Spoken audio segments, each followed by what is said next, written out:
You ask Tiger to solve.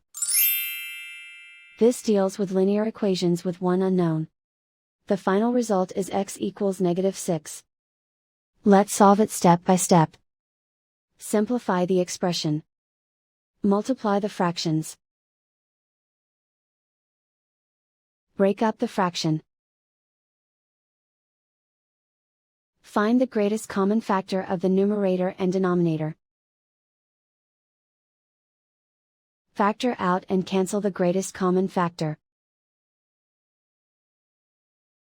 Group all constants on the right side of the equation. Subtract 5 from both sides. Simplify the arithmetic.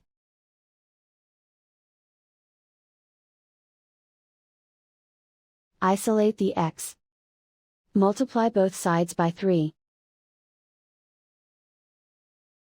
Group like terms.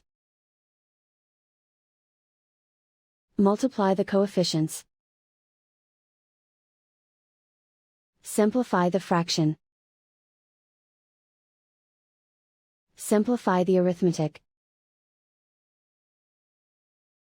And so the final result is x equals -6.